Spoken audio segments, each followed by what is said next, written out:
Why can human beings alone practice meditation? Today's is our topic.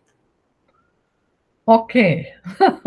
So, human being endowed with an intellect, unlike other living species. The Buddha, now the Buddhi in Sanskrit is known as intellect. The Buddhi in Sanskrit is known as intellect. But the intellect means what it means. It means to wake, be awake. It also means to observe, attend, learn, become aware. The other meaning is to be conscious. So when I say become conscious, it means I become aware of myself and the world. This intellect also means the power to retain concepts, reason, ability to discern, and comprehend. But the most beautiful meaning, you see that the word buddhi is derived from bodh. Bodh means to be awake. You see, the name Buddha comes from the same root, Budh, Bodh. So, what that means? When Siddhartha was awakened to the highest state, he was named Buddha, not Buddha.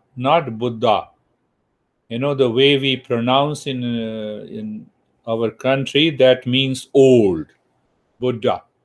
It is not Buddha, it is Buddha, the awakened state. So the intellect plays a very important role to succeed in the journey of mindfulness. That is why, we teachers talk and talk and talk to clarify the concepts and make things clear to the intellect. But those people who do not listen, they simply say, okay, let us close your eyes, focus on the breath. How long you can focus on the breath? So it means you cannot live into the state of mindfulness 24/7. So now the master explains beautifully. One master who lived in the 7th century. You see that, and that when we teach physics, a teacher teaches physics, he has to refer the Newton, the Archimedes, the Einstein, the Schrödinger, the lot of physicists. The same way we talk of the different masters. What's the big deal? So, among all the living species, human birth is rare to obtain. This is how the master explains. Why it is rare to obtain? Because we are endowed with an intellect. Animals also have an intelligence, but that intelligence is programmed, dictated by the nature. We are dictated by the nature, and we can also bypass it. So I'm talking only of the intellect. So the master says briefly, and then we will understand it. So first he says the first rare thing, it is rare that the human birth to obtain. It is more challenging to obtain the manhood, to attain the manhood. What is that manhood? The maturity of the intellect. It is even rare to achieve a refined and a subtle intellect. You might have heard about the word sattvic, sattva, the sattvic attitude of the intellect. And once we attain the sattvic attitude of the intellect, it is more difficult to treat the path of mindfulness. It is rare to gain a right understanding of the mindfulness. Means we have a power of discernment and between real and unreal. And it is rarest to achieve a personal experience that leads to liberation or freedom. Liberation and freedom is not a matter of chance. Master says it takes millions of lives lived wisely, and earning merits can alone help the seeker to succeed.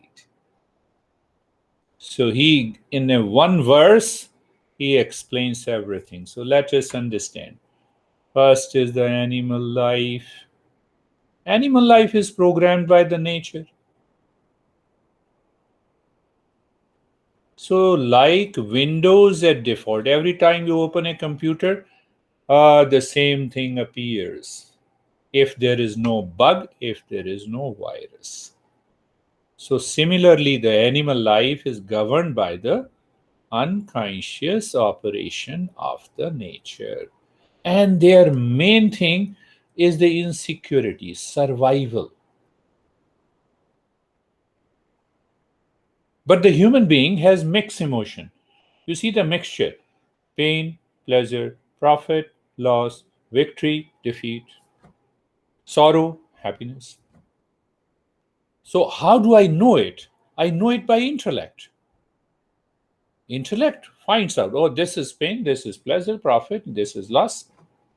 So, it means the existence has given us an opportunity to evolve. How to evolve?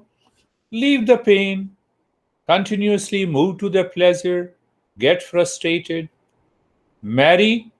No, I'm not married. That is why I'm unhappy. So I get married. So after a few years, I divorce. Why? Because I'm unhappy. You see, it is the intellect that continues to observe. But the master says that this intellect needs to be purified. You can make a decision, yes.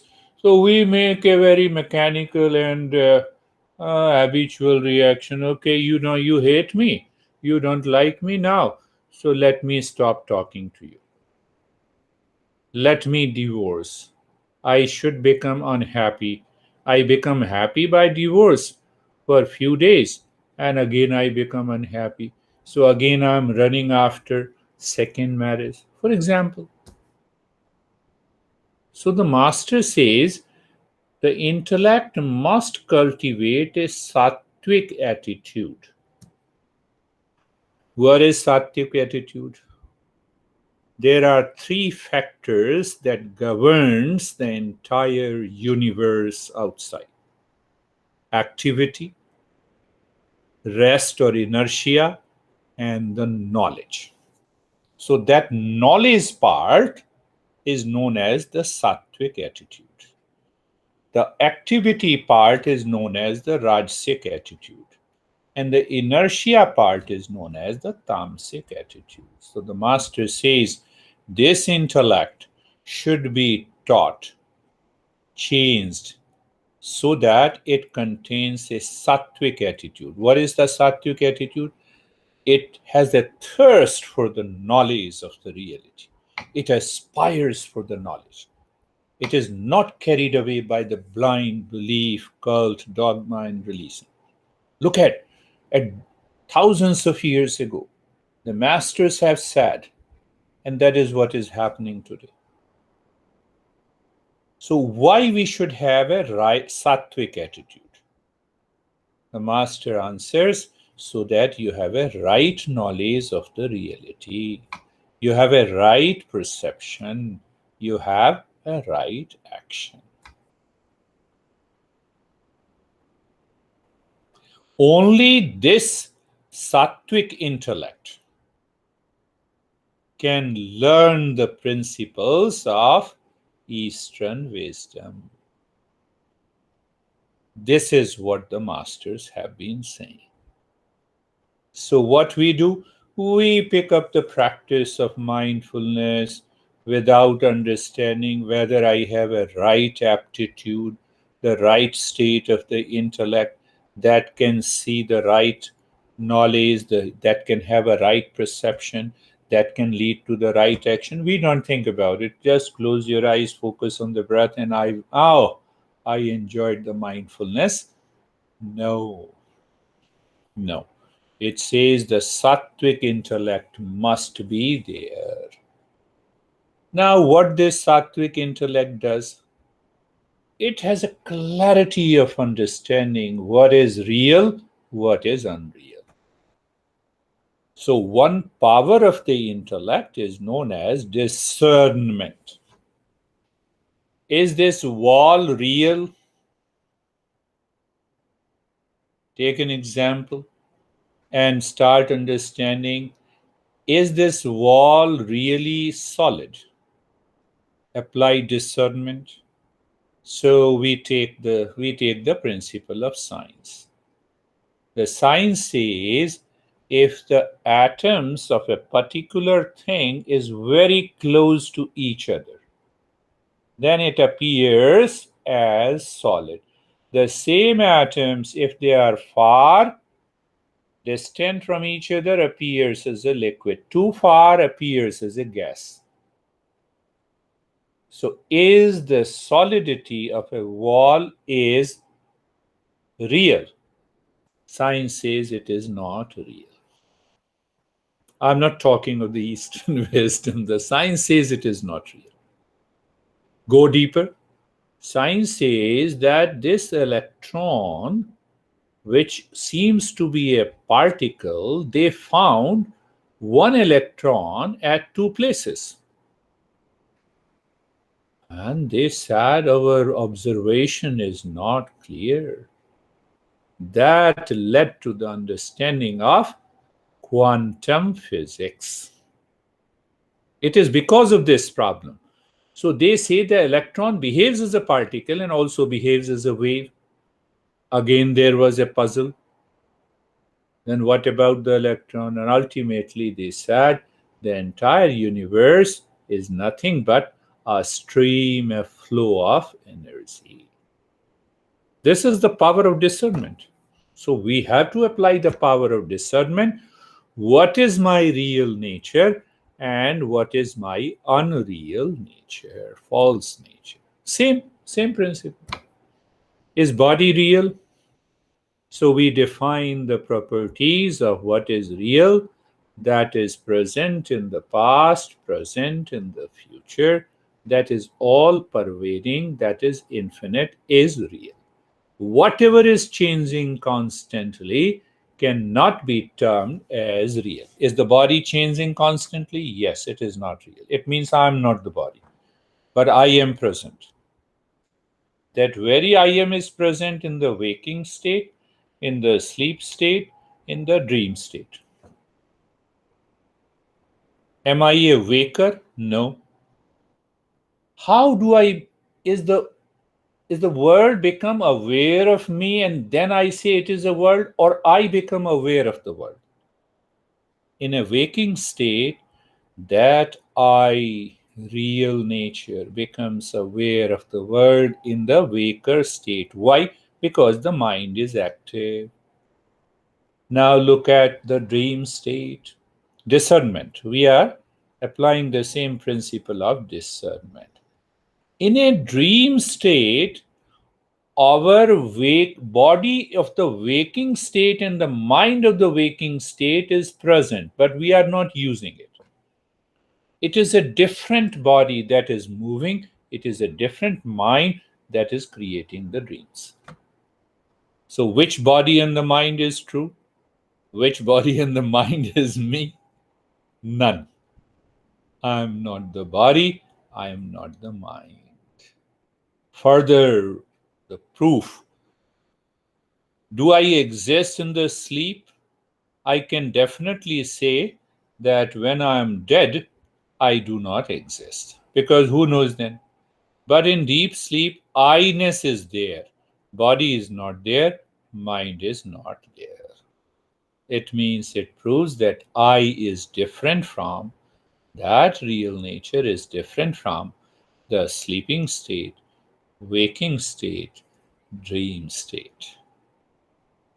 So you see that from the intellect, we refined it, we made it sattvic, and with the sattvic intellect, we learn these principles and then we apply viveka. Viveka is discernment. So the more and more you apply viveka, it drops attachment, it drops anxiety, it drops duality, it drops conflict naturally.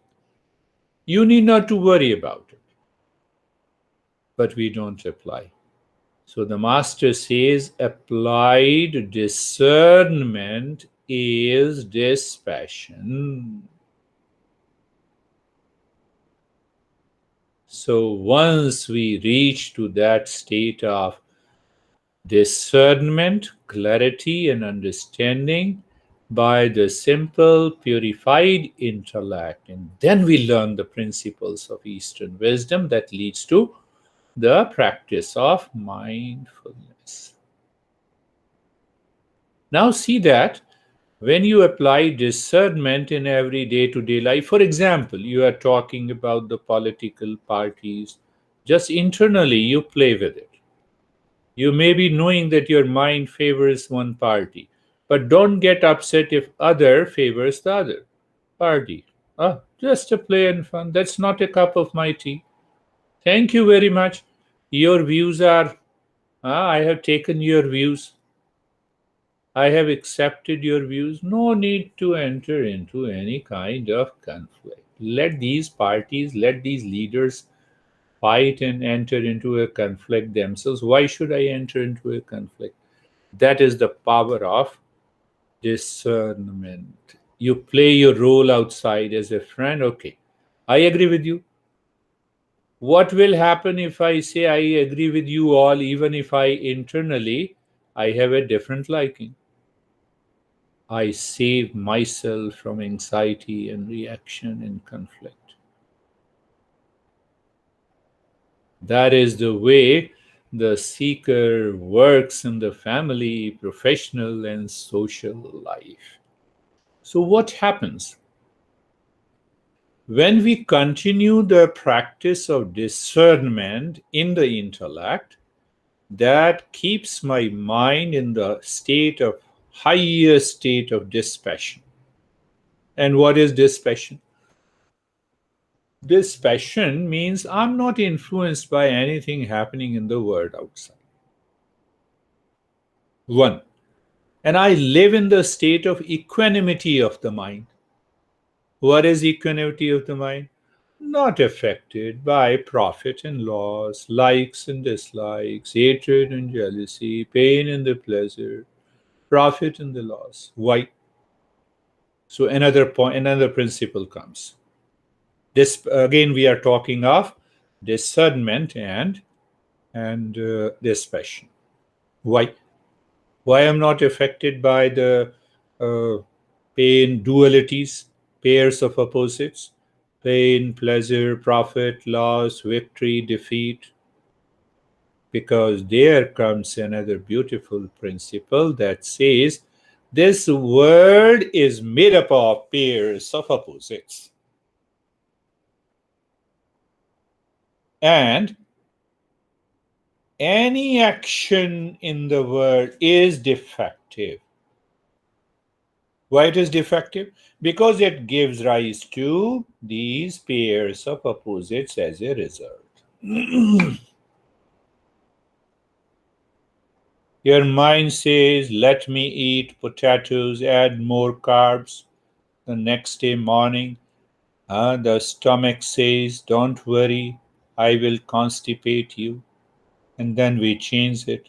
Any action leads to pairs of opposites, profit or loss, sorrow and happiness, victory and defeat. So this that belongs to the world, not to you. You fail, continue working again. You succeed, maintain that equanimity. Where is the problem? That mind can succeed in mindfulness. That mind awakens to the knowledge of the reality. That mind is awakened. You have heard the story a couple of times. When Buddha got away, so when Siddhartha was awakened, he was named Buddha.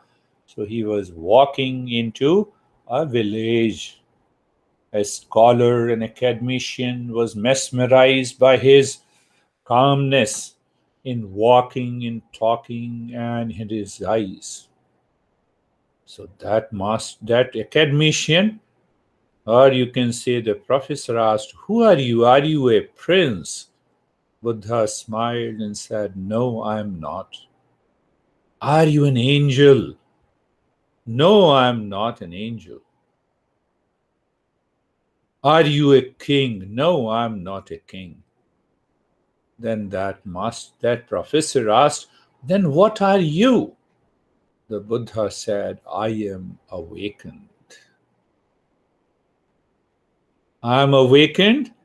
So when I say I am awakened, I'm not giving a name to I real I.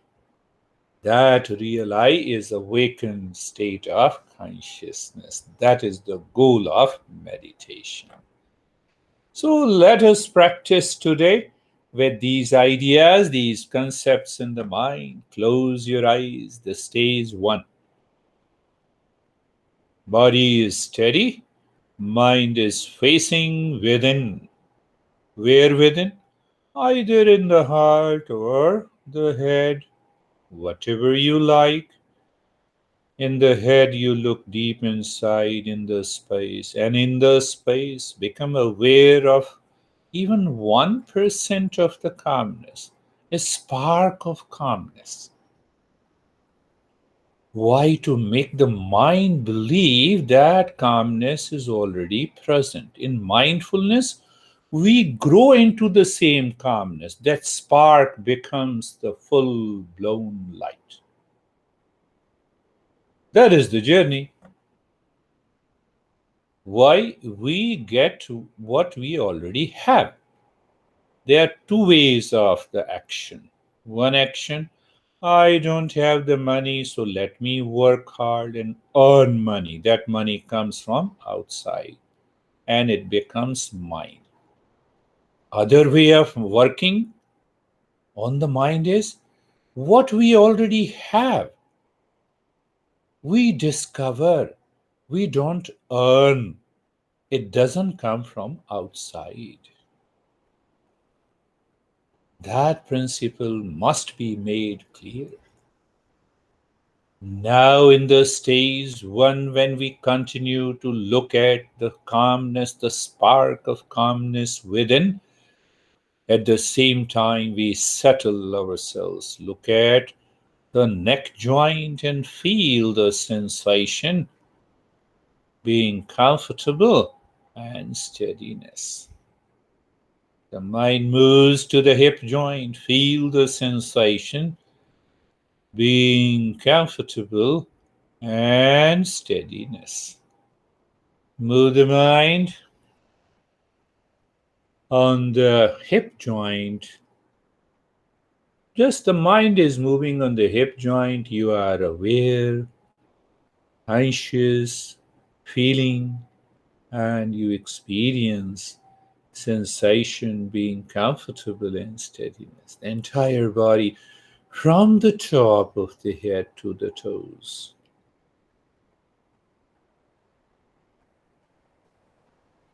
Sensation being comfortable and steadiness. This is the process of viveka.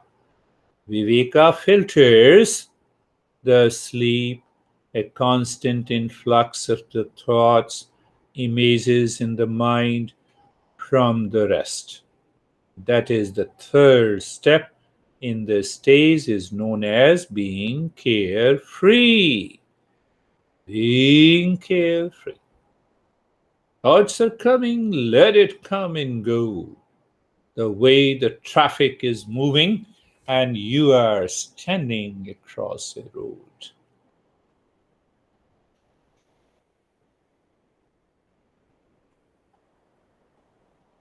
In that state of being steady, being comfortable, and being carefree, what is working inside is viveka. What is working inside is known as discernment. In that state of discernment, we move to the second stage. We purify the mind and balance the intellect to live within. So, looking deep inside the heart in the space, being aware of the spark of calmness, and start breathing quick, short, in the gentle breath from both the nostrils into the chest. It's a playful breath. Don't exert, but playing with the breath.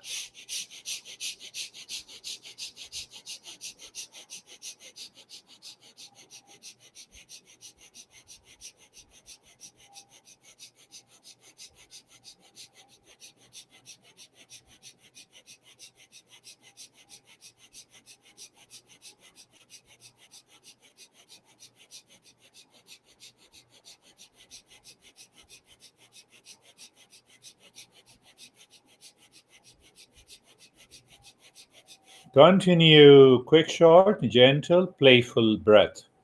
But keep your awareness and attention deep inside the heart in the space. That will help the mind to remove the current influx of the thoughts. Continue.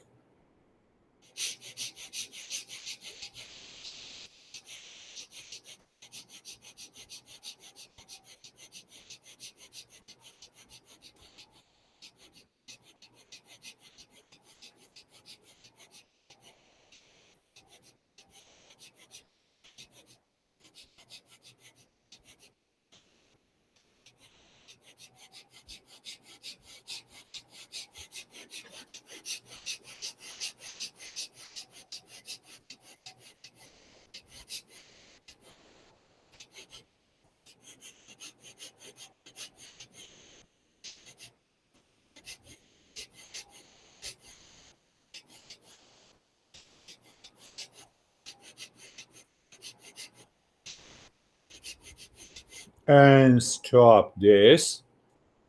Start inhaling deep, silent, and slow. First into the belly, then into the rib cage, looking deep inside the forehead, that spark of calmness. While breathing out, make the humming sound louder, deeper, longer.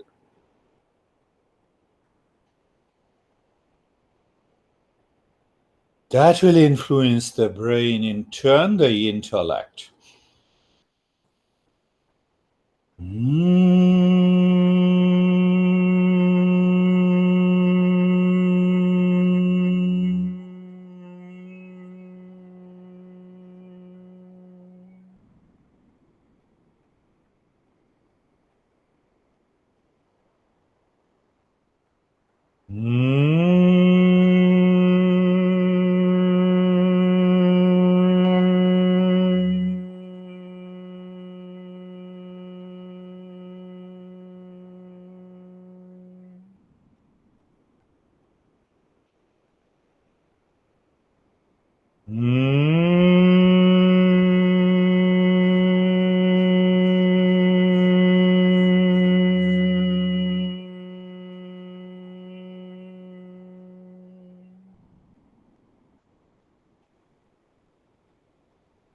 Continue humming sound, deep, long, silent breath during inhalation, and humming sound with awareness and attention deep inside the forehead in the space.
And now stop this humming sound.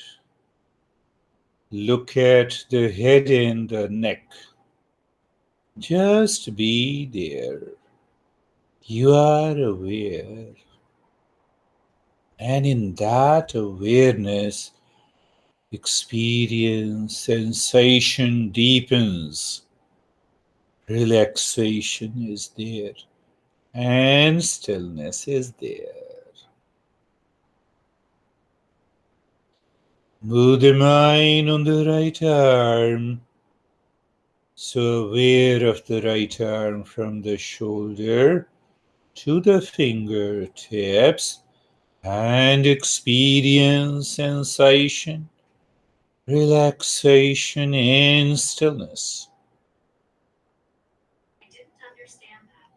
Move the mind on the left arm. Feel the sensation, relaxation, and stillness. Move the mind on the left arm. Be there. Feel the sensation, relaxation, and stillness. See that.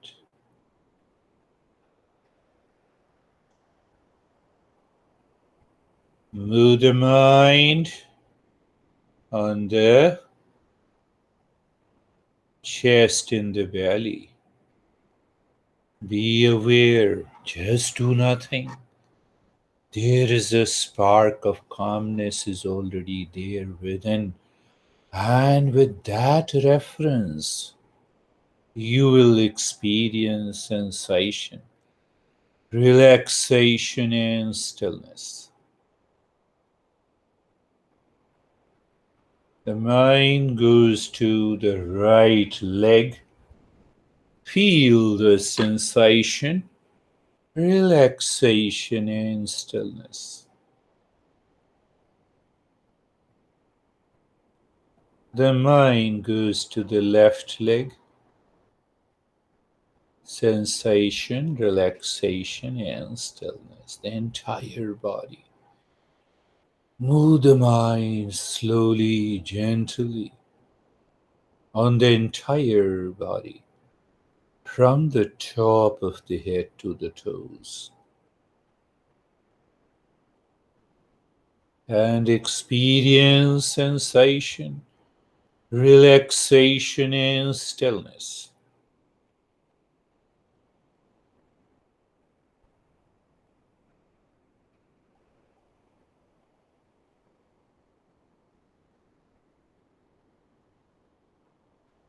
In that state, when the body is totally calm and relaxed and still, we can regulate the energy not to go to the body and create an influx of thoughts. What should we do? Let us move to the stage 3. Just change the breath with a little deep, silent, and slow. Not very, a little deep, silent, and slow. With that breath, we point the mind inside in the spine. As you inhale, the mind moves from the top crown of the head to the tailbone, in the space inside the spine. Why we say so? To keep the attention and awareness inside. Again, it is a play, not a force. You have to earn that awareness. And as you exhale, the mind is moving from the tailbone inside the spine in the space reaches to the crown of the head.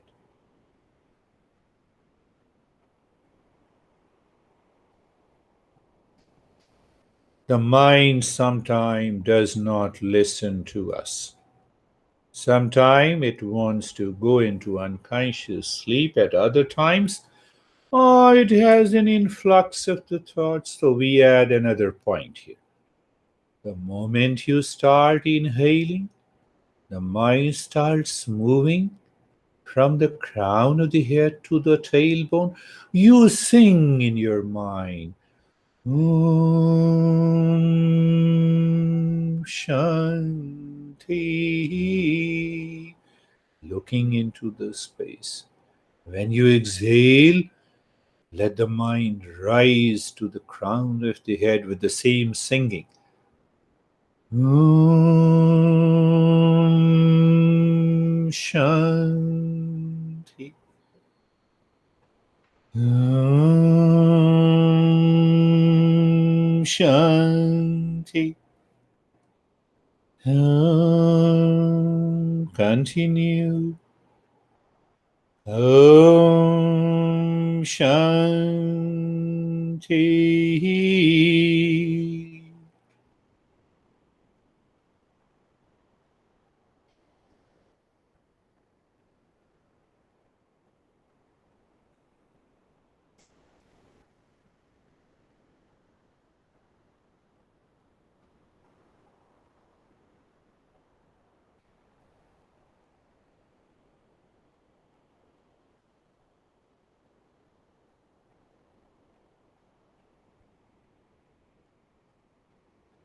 Your singing in your mind means the mind is working on the mind.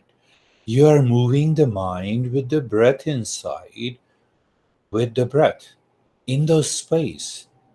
So, what the mind constantly looking the space, Om Shanti, the spark of the calmness that is already present within.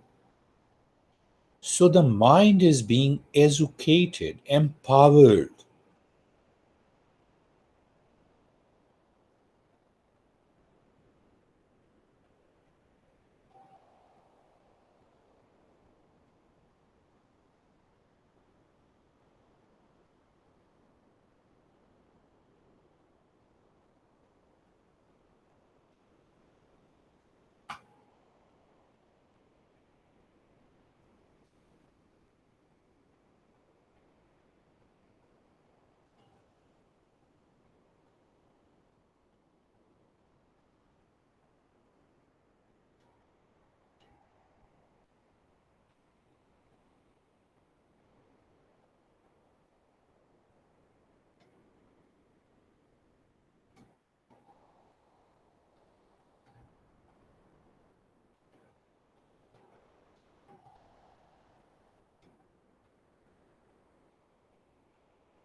And And now continue with the deep, silent, slow breath. Leave the Om Shanti and check this inner space inside the spine. The breath is the driver. Breath is the car. Mind is the driver. And it drives the breath on the empty space inside the spine.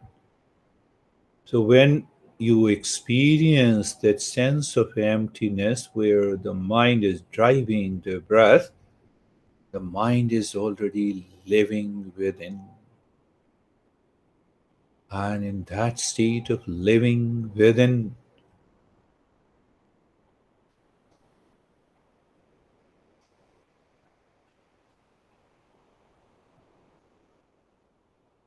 the mindfulness may take place.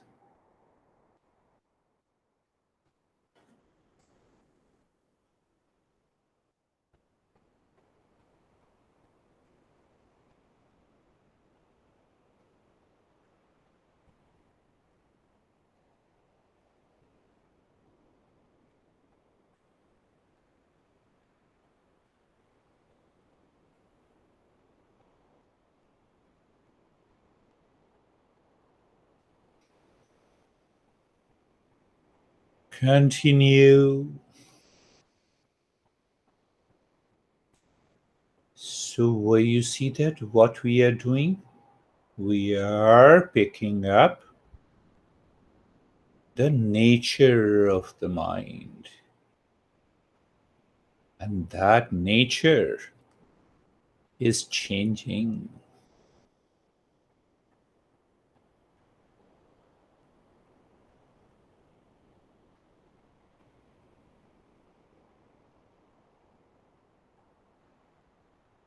Now leave that deep silence, slow breath. Let the breath be normal. Keep looking at the breath. And when that normal breath goes in, just drop Om Shanti. Why you dropping Om Shanti? Just to maintain awareness that you know the breath is going in. And when the breath comes out, Om Shanti. Om Shanti. Om Shanti. No change in the rate and the rhythm of the breath.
And now do nothing.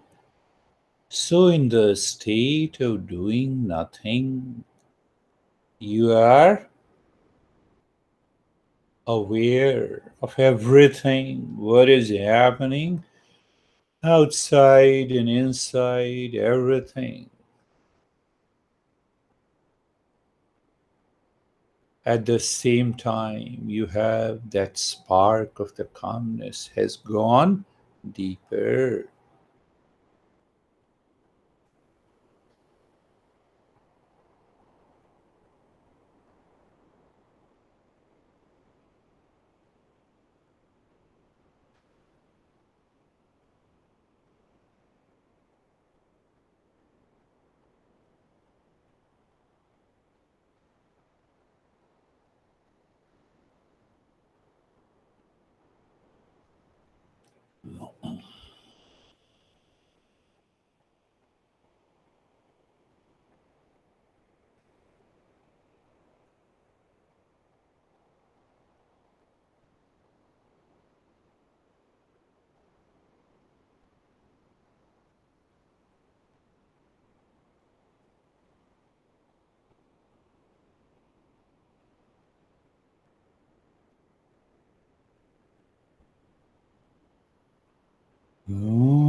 Shanti, Shanti, Shanti.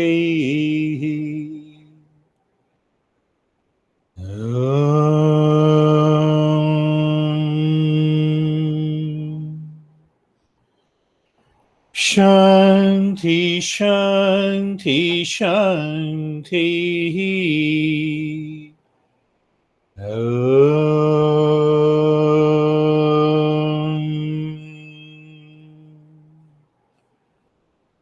Shanti, Shanti, Shanti.